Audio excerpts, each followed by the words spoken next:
Let's start triangular arbitrage in foreign exchange. ठीक है, तो इसका जो कॉन्सेप्ट है वो स्टार्ट होता है क्रॉस एक्सचेंज रेट से। क्रॉस एक्सचेंज रेट, तो क्रॉस एक्सचेंज रेट क्या होते हैं जो हम अपने प्रीवियस स्टडीज में यानी प्रीवियस लेक्चर्स में पढ़ चुके हैं। जब दो नॉन डॉलर करेंसीज आपस में होती हैं तो हम उनको नॉर्मली क्रॉस एक्सचेंज रेट कहते हैं। ठीक है, लाइक अगर हम ये कह दें एग्जांपल के तौर पर पाउंड टू येन, ठीक है, और फिर यहाँ पर कह दें येन टू डॉलर्स, और हमें चाहिए और रेट पाउंड टू डॉलर्स का, तो ये क्या हो जाएगा क्रॉस एक्सचेंज रेट। ठीक है, तो ये हम इसकी थ्योरेटिकल कुछ स्टडीज पहले कर चुके हैं अपने प्रीवियस लेक्चर्स में, तो इसमें ये कॉन्सेप्ट है।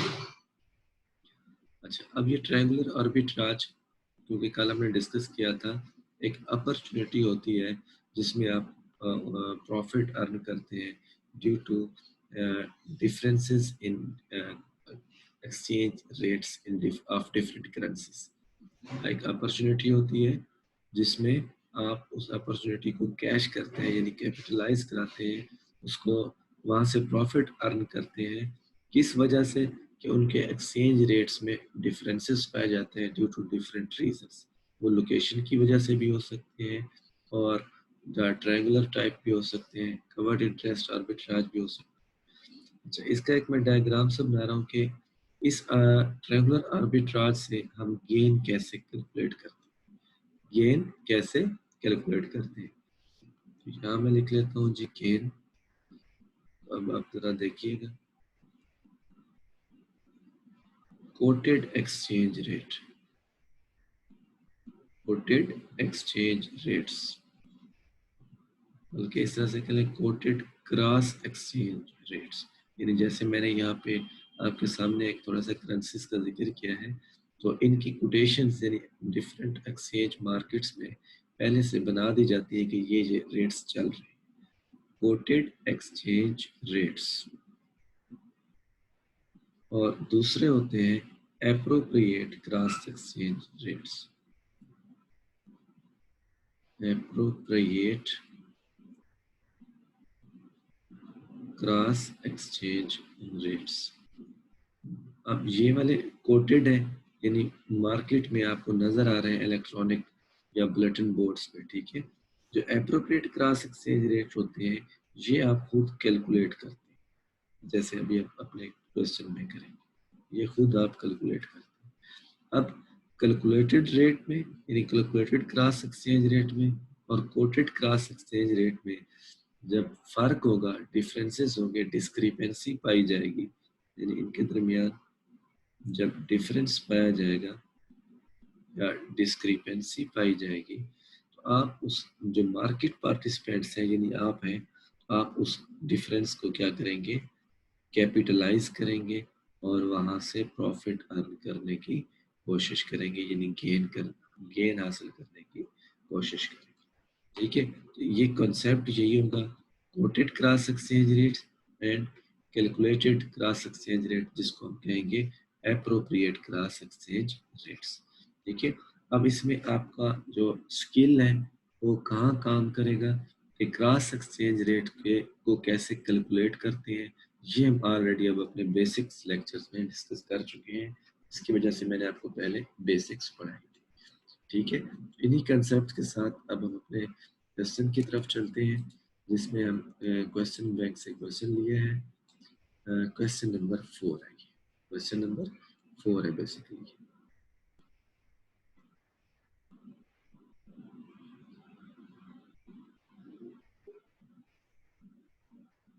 ठीक है, तो देखेंगे हम इस क्वेश्चन की रीडिंग करते हैं।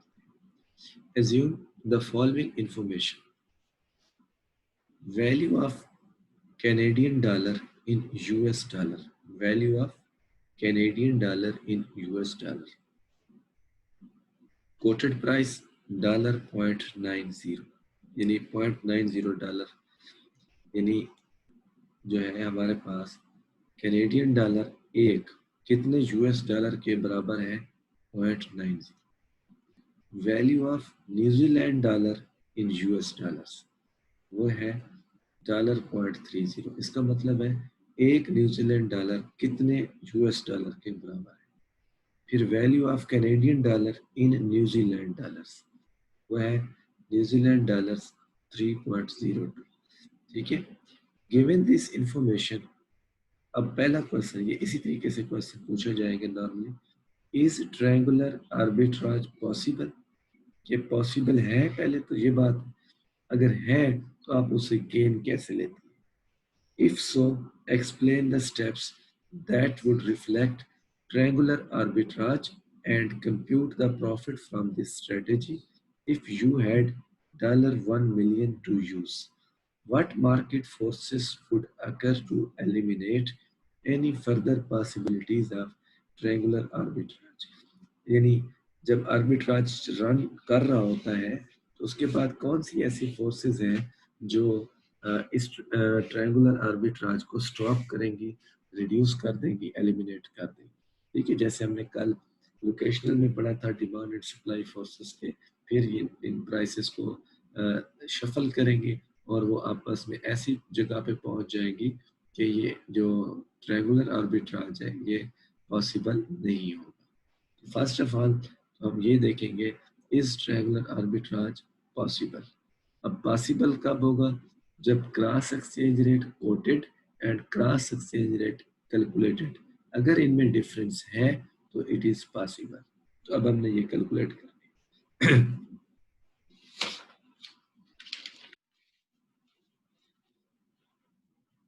ओके, रिक्वायरमेंट ए,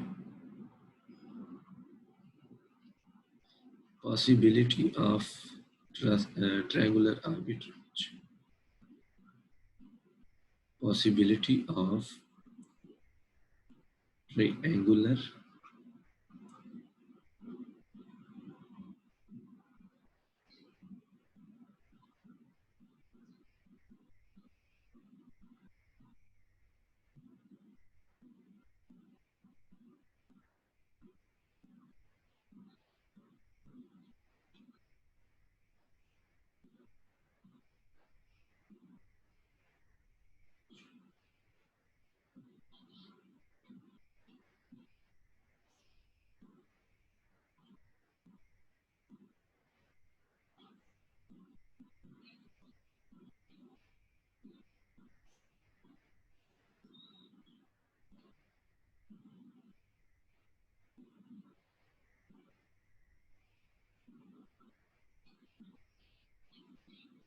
ओके जी, स्क्रीन आपके सामने आ चुकी हुई है।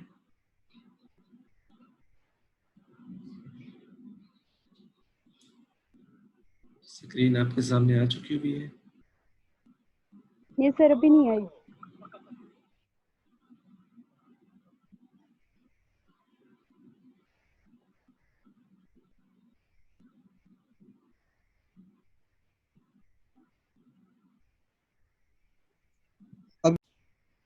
Possibility of triangular arbitrage,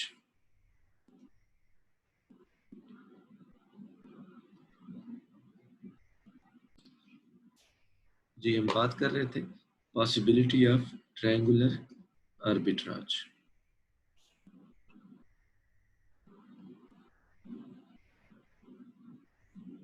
ठीक है, देखिए हम इसको किस तरीके से कैलकुलेट करते हैं। अच्छा, अब सबसे पहले आपने इन कोड्स को देखना है जो हमारे पास गिवन है। तो यहाँ पर लिखा हुआ है वैल्यू ऑफ कैनेडियन डॉलर, यानी एक कैनेडियन डॉलर कितने यूएस डॉलर के बराबर है। देखो हम इसको कैसे लिखते हैं, एक कैनेडियन डॉलर यानी बेस करेंसी कौन सी है, ये है। एक कैनेडियन डॉलर कितने यूएस डॉलर के बराबर है? $0.90। यहाँ पे वैल्यू ऑफ न्यूजीलैंड डॉलर यानी एक न्यूजीलैंड डॉलर की क्या वैल्यू है इन यूएस डॉलर। जिस करेंसी की वैल्यू पूछी जा रही है या बताई जा रही है वो बेसिकली क्या है, बेस करेंसी है हमारे पास, New Zealand dollar in US dollar. तो उसकी वैल्यू है यूएस डॉलर में 30। अब इनका क्रॉस एक्सचेंज रेट कोटेड क्या है, New Zealand Canadian dollar to New Zealand dollar. अब देखो वैल्यू ऑफ कैनेडियन डॉलर, तो यानी एक कैनेडियन डॉलर की क्या वैल्यू है इन न्यूजीलैंड डॉलर, तो ये है कैनेडियन डॉलर एक, जिसकी वैल्यू न्यूजीलैंड डॉलर्स में कितना है, दैट इज न्यूजीलैंड डॉलर्स 3.02। अब ये आपको समझाने के लिए मैं ये भी लिख देता हूँ कि Canadian dollar 1 is equal to US dollar 0.90। इस बात का मतलब ये यहाँ पे New Zealand dollar 1 is equal to dollar 0.30। यहाँ पे Canadian dollar 1 is equal to New Zealand dollar 3.02। अब ये इनका, इसको हम कहेंगे, इस वाली बात को कोटेड क्रॉस एक्सचेंज रेट। ये लिखा हुआ है कोटेड क्रॉस एक्सचेंज रेट, ठीक है। अब हमें क्या चाहिए, ये देखो ये बहुत क्रिटिकल और इम्पोर्टेंट है कि आपने इनको चेक करना है कि कैसे हमने इन करंट कोड्स को यहाँ पे राइट डाउन किया है। अगर यहीं पे आप गलती करेंगे तो आगे सारा गलत हो। अच्छा जी, एक चीज तो हमने ये कर ली कि इनको हमने प्रेजेंट कैसे किया। दूसरा पार्ट हमें चाहिए appropriate cross exchange rate, appropriate cross exchange rate, यानी जिसको हम कैलकुलेट करते हैं। अच्छा जी, क्रॉस एक्सचेंज रेट चाहिए कैसा, सेम इसी तरह से लिखा हुआ, यानी New Zealand dollar to Canadian dollar. मैं आपको रिकॉल करवाऊं, जैसे यहाँ पे जो करेंसी हमारे पास ऊपर है हमें यहाँ पे वैसे चाहिए, ठीक है। अब देखिए यहाँ पे न्यूजीलैंड डॉलर आपको ऊपर चाहिए, तो आप अपने यहाँ कोड्स में देखें कि जो है कि न्यूजीलैंड डॉलर का आपका ऊपर है या नीचे है। अगर वो ऊपर है तो जैसी अमाउंट लिखी हुई है वैसी की वैसी आपने लिख देना है। अगर वो नीचे है, जैसे कि आप देखें हमें चाहिए न्यूजीलैंड डॉलर ऊपर, लेकिन यहाँ न्यूजीलैंड डॉलर नीचे है, तो हम क्या करेंगे, इसको, इसका जो रेट 0.30 दिया गया है इसको डिवाइड कर देंगे 1 से, 1 डिवाइडेड बाय 0.30। अगर ये न्यूजीलैंड डॉलर ऊपर होता तो जैसे ये अमाउंट दी हुई होती वैसे के वैसे लिख लेते। ओके, अब हमें कैनेडियन डॉलर नीचे चाहिए, कैनेडियन डॉलर क्या चाहिए, नीचे। तो देखिए कैनेडियन डॉलर यस ये नीचे ही है, तो हम क्या करेंगे, सेम वही अमाउंट यहाँ पे लिख देंगे 0.90, ठीक है। अब हम क्या करेंगे, इनको मल्टीप्लाई करेंगे, ये मल्टीप्लाई यानी इस तरह से, ठीक है। ये हो जाएगा 0.90 डिवाइडेड बाय 0.30, क्योंकि ये आपस में मल्टीप्लाई। जब आप यहाँ पे इनको डिवाइड करते हैं तो रिजल्ट देखिए आपके पास क्या, 0.90 divided by 0.30, that is exactly New Zealand dollars 3 in 3.00. So there is possibility because there is difference between quoted cross exchange rate and appropriate cross exchange rate, ठीक है। यहाँ हम लिख लेंगे yes there is possibility of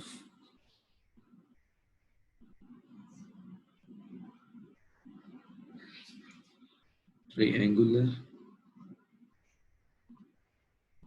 arbitrage because there is difference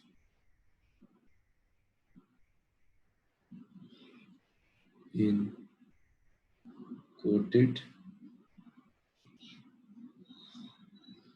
cross exchange rate and appropriate cross exchange rate.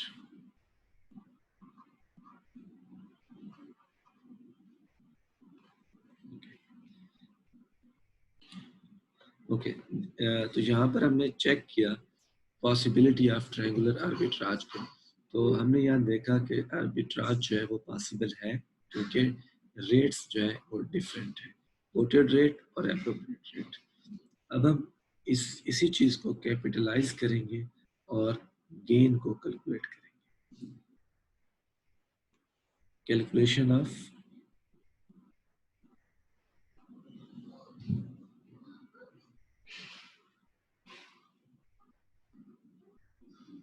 Gain. ठीक है, अब आप क्या करेंगे, देखिए आपके पास इन्वेस्टमेंट कितना है, you have 1 million US dollar, 1 million, यह मैं क्वेश्चन में बता दिया हूँ।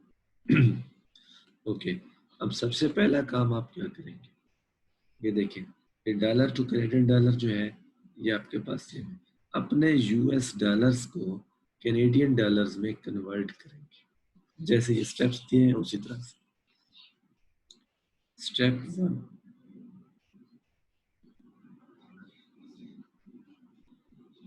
Convert dollars in Canadian dollars. ठीक है, अब आप अगर रेट चेक करें तो ये उन्होंने हमें कोड दी हुई है, US dollar to Canadian dollar is equal to $0.90। अब इम्पोर्टेंटली देखते जाए, ये में गिवन है, इस चीज का मतलब क्या है कि एक कैनेडियन डॉलर कितने यूएस डॉलर के इक्वल है, 0.90। देखो हमारे पास क्या है, यूएस डॉलर है 1 मिलियन, तो हम ये चाहते हैं कि हमारे 1 मिलियन यूएस डॉलर के कितने कैनेडियन डॉलर बनेंगे। तो यहाँ तो ये लिखा हुआ है कोड के अंदर कि एक कैनेडियन डॉलर के डॉलर कितने बनते हैं, हमें चाहिए एक डॉलर के कैनेडियन डॉलर कितने बनते हैं। तो ये डायरेक्ट कोड है, हमें इसको इनडायरेक्टली कन्वर्ट करना है। क्या करना है, इनडायरेक्टली। तो इनडायरेक्ट कोड में क्या करते हैं, हम डिवाइड करते हैं, या दूसरे लफ्जों में अमाउंट हमें जो कोट दी गई है वो कैनेडियन डॉलर की है कि एक कैनेडियन डॉलर कितने यूएस डॉलर की है, लेकिन अमाउंट हमें यूएस डॉलर की है। तो ये कॉन्सेप्ट भी अगर रिकॉल करें कि अगर बेस करेंसी डिफरेंट है और अमाउंट डिफरेंट है तो हम डिवाइड करते हैं, ये रूल अपने जहन में रखें। तो हम क्या करेंगे, 1 मिलियन डॉलर्स को, ठीक है, डिवाइड कर देंगे इस चीज में, आपके पास क्या आ जाएंगे, कैनेडियन डॉलर्स आ जाएंगे। ठीक है, यानी हम ये बॉक्स के अंदर, मैं दोबारा आपको समझाने की कोशिश करता हूँ, रेट दिया हुआ है कैनेडियन डॉलर एक कितने यूएस डॉलर के बराबर है। हमें क्या चाहिए, हमें ये चाहिए कि एक यूएस डॉलर के कितने कैनेडियन डॉलर्स बनते हैं, क्योंकि हमारे पास तो 1 मिलियन यूएस डॉलर्स है जिसको हमने कन्वर्ट करना है कैनेडियन डॉलर्स। तो इस वजह से हमें क्या करना है, हमें ये रेट चाहिए कि भाई कितने यूएस डॉलर्स के कैनेडियन डॉलर्स बनते हैं। यानी हमें जब ये पता चल जाएगा कि एक डॉलर के कितने कैनेडियन डॉलर आते हैं तो हमें ये भी पता चल जाएगा 1 मिलियन के कितने कैनेडियन डॉलर्स आते हैं। यानी अगर हम इसको ये करते हैं 1 डिवाइडेड बाय 0.90, तो हमें ये पता चल जाएगा कि एक डॉलर के कितने कैनेडियन डॉलर्स आते हैं। 1 डिवाइडेड बाय 0.90 ये बनता है 1.1111। अब देखिए $1 के अगर ये कैनेडियन डॉलर आते हैं तो 1 मिलियन के कितने आएंगे? यानी अगर हमारे पास 10 लाख डॉलर्स हो तो फिर कितने कैनेडियन डॉलर बनेंगे? मल्टीप्लाई, ये हमारे पास बन जाते हैं ये अमाउंट सारे, क्योंकि वंस की फॉर्म में है तो मैं इसे लिख रहा हूँ।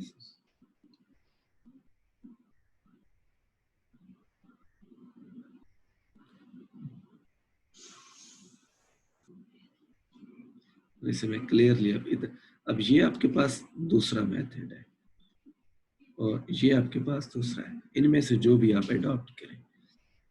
तो इसको मैं जो ये वाला मेथड है ये भी बता देता हूँ कि जब आपके पास बेस करेंसी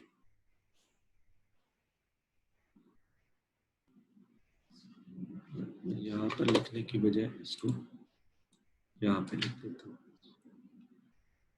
आपने देखना है इस पॉइंट के ऊपर कि बेस करेंसी कौन सी है, तो ये है कैनेडियन डॉलर। बेस करेंसी वो होती है जो यहाँ पर, और अमाउंट किस में दी गई है वो है यूएस डॉलर। अब जब ये दोनों सूरतें डिफरेंट हो तो आपने क्या करना है? डिवाइड करना है। ये रूल ध्यान में रखें, ठीक है?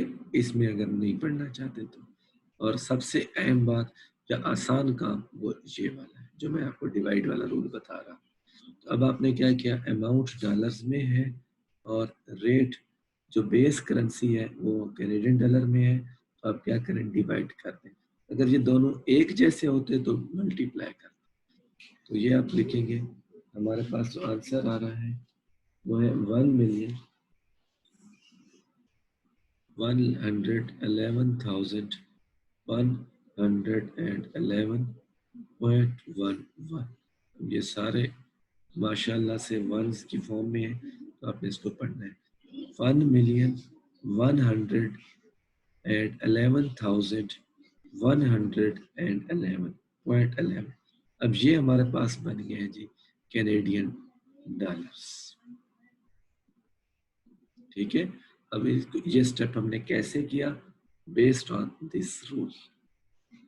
ओके, स्टेप 2,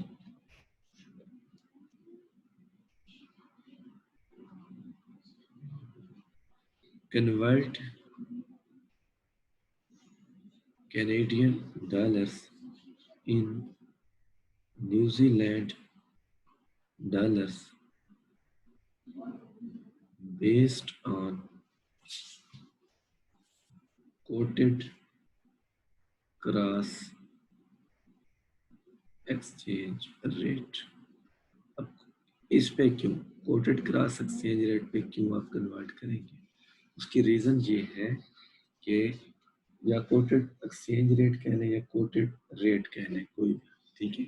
उसकी रीजन ये है कि कोटेड का मतलब है जो मार्केट में कोटेशन चल रही है। अब आपने ये जो कन्वर्जन की बात मैंने लिखी हुई है, कन्वर्जन का मतलब ये है कि आप कैनेडियन डॉलर क्या करेंगे? बेचेंगे और न्यूजीलैंड डॉलर खरीदेंगे। तो ये जो बेचने और खरीदने वाला काम है वो कोटेड रेट्स पे होता है, ना कि कैलकुलेटेड रेट्स पे। कैलकुलेशन आपने खुद से की है, कोटेशंस वो है जो मार्केट में रेट्स चल रहे हैं, ठीक है? तो आपने उसी चीज पे बाइंग एंड सेलिंग करनी है। ओके, अब आपके पास इस चीज के लिए क्या है? देखिए, आपके पास है न्यूजीलैंड डॉलर्स और कैनेडियन डॉलर का रेट जो कि क्वेश्चन में दिया गया है। देखिए, न्यूजीलैंड डॉलर का कैनेडियन डॉलर का रेट दिया गया है। मैं इसी चीज को यहाँ मेंशन कर रहा हूँ। वो है हमारे पास न्यूजीलैंड डॉलर 3.02। इसका मतलब क्या है कि एक कैनेडियन डॉलर कितने न्यूजीलैंड डॉलर्स के बराबर है? 3.02, ठीक है? ये बात होगी। अब बेस करेंसी कौन सी है? Rule, base currency is Canadian dollar और अमाउंट आपको किस में दी हुई है? वो भी कैनेडियन डॉलर से, क्योंकि आपके पास कैनेडियन डॉलर्स है ना, जब आपने डॉलर्स को कन्वर्ट किया था कैनेडियन डॉलर्स, ठीक है। तो ये है आपके पास 1,111,111. अब ये मैं बॉक्स में लिख रहा हूँ, ये आप अपने इसको साइड पे भी कर सकते थे यार। तो अब आपने क्या करना है, मल्टीप्लाई, क्योंकि दोनों सेम है। अब क्या करेंगे, 1,111 and 111 into 0.11 multiplied by 3.02 multiply कर रहे हैं रेट के साथ। अब आपके पास क्या बेसिकली चीजें आ जाएगी, आपके पास अमाउंट आ जाएगी इन न्यूजीलैंड डॉलर्स। तो वो कितना होगी, जब आप इसको मल्टीप्लाई करते हैं तो यू विल गेट 3,355,555.552। तो ये आपके पास अब आ गए हैं New Zealand dollars. Convert Canadian dollar in New Zealand dollars, तो ये आपके पास अमाउंट आ गई। स्टेप 3,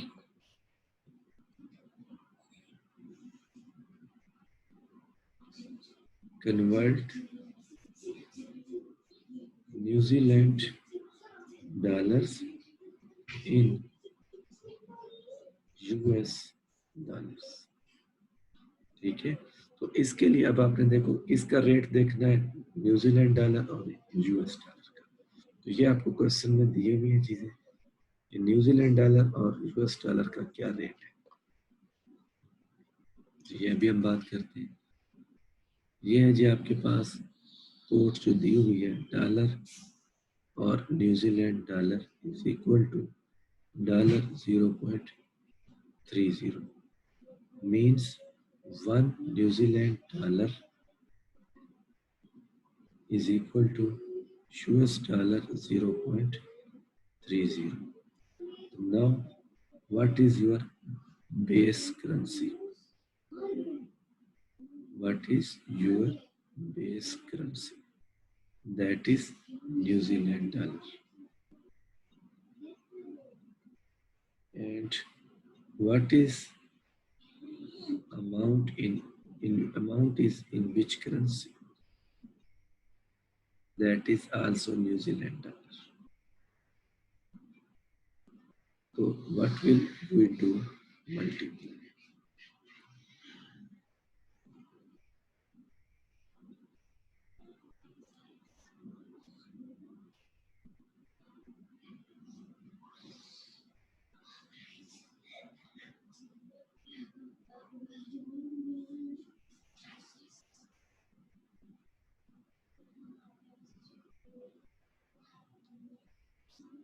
ये है जी हमारे पास amount, that is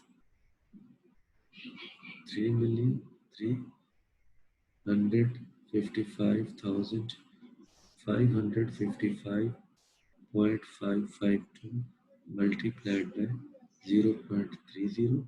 You will get US dollar when you multiply this. 3,355,552 into 0.30. You will get 1,06,666.67. अब देखें, ट्रायंगुलर आर्बिट्राज से आपने 1 मिलियन US डॉलर से इन्वेस्टमेंट स्टार्ट की थी, 1 मिलियन से। But now at the end you have 1,06,667, more than that of your original investment. So step 4, what is the amount of gain? तो ये 1, ये मैं लिख लेता हूँ यहाँ पे, minus original investment in dollars, ये भी dollars, you have 6,000 $666.67 gain in this triangular arbitrage. तो ये है आपका आंसर यहाँ, ठीक है। तो उसके बाद उन्होंने हमसे पूछा है कि कौन सी फोर्सेस हैं जो इस आर्बिट्राज को एलिमिनेट करें। This will discussed later in next lecture. तो इन द मीनवाइल आपने ये कैलकुलेशंस देखनी है कि हमने किस तरीके से इस क्वेश्चन को अटेम्प्ट किया और वैल्यूज को कैलकुलेट किया इन डिफरेंट वेज, और क्रॉस एक्सचेंज रेट्स को कैसे हम देखते हैं और इन कोटेशंस को हम कैसे पढ़ते हैं और कैसे इनको लिखते हैं और इनका क्या मतलब होता है। This is very important. अगर ये स्टेप्स यहाँ से गलत हो गए तो अगला सारा स्टेप्स जो पॉइंट्स होंगे आपकी वर्किंग्स होंगी वो अल्टीमेटली रॉन्ग डायरेक्शंस में होंगी। Thank you very much, good luck.